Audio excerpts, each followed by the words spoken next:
កើតជាកូនប្រុសត្រូវប្រឹងតស៊ូការងារលំបាកក៏មិនអាចត្រូវរកបដូរផ្ដាច់មិនធ្ងន់ដើម្បីក្រ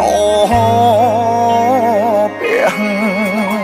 ឈ្មោះជាពលករគេឌីលថាក្រ